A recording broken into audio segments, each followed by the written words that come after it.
অভ্যন্তরীণ এবং আন্তর্জাতিক উভয় দিক থেকে চাপে রয়েছেন ইসরায়েলি প্রধানমন্ত্রী বেনিয়ামিন নেতানিয়াহু। অতি ডানপন্থী যুবকদের সেনাবাহিনীতে বাধ্যতামূলক নিয়োগ নিয়ে পার্লামেন্ট ভেঙে দেওয়ার চেষ্টা চালাচ্ছে ক্ষমতাসীন জোটের দুই দল।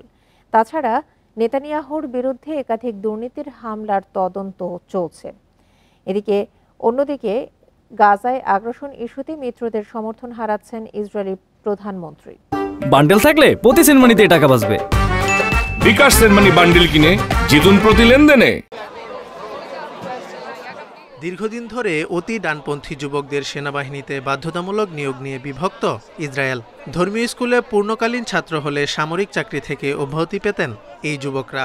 তবে ধর্মনিরপেক্ষদের সমালোচনার মুখে ২০২৪ সালের জুনে সবার জন্য সেনাবাহিনীতে বাধ্যতামূলক নিয়োগের রায় দেয় সুপ্রিম কোর্ট। বিষয়টি মানতে পারছে না ইসরায়েলের অতি ডানপন্থী দলগুলো।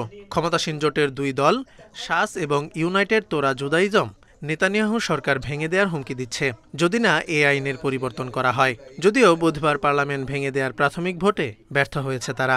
সাময়িকভাবে ব্যর্থ হওয়া বিরোধীরা এই অবস্থান থেকে সরে আসবেন সেই নিশ্চয়তা দেখছেন না বিশ্লেষকরা।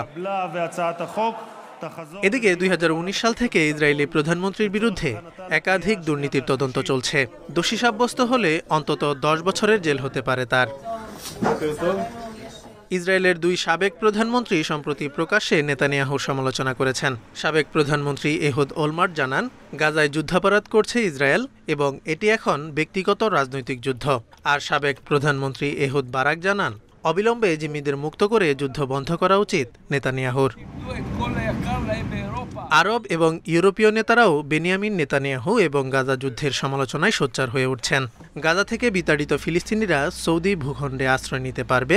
মে মাসের শুরুতে নেতানিয়াহুর এমন পরামর্শের তীব্র প্রতিক্রিয়া জানায় সৌদি আরব সহ আরব লীগের নেতারা। একই মাসে গাজা ইসরায়েলি আগ্রাসনের নিন্দা জানায় পশ্চিমা দেশ কানাডা, ফ্রান্স ও যুক্তরাজ্য। নেতানিয়াহুর বিরুদ্ধে দীর্ঘদিনের অভিযোগ, রাজনৈতিক স্বার্থ হাসিলের জন্য গাজা যুদ্ধকে কাজে লাগাচ্ছেন তিনি।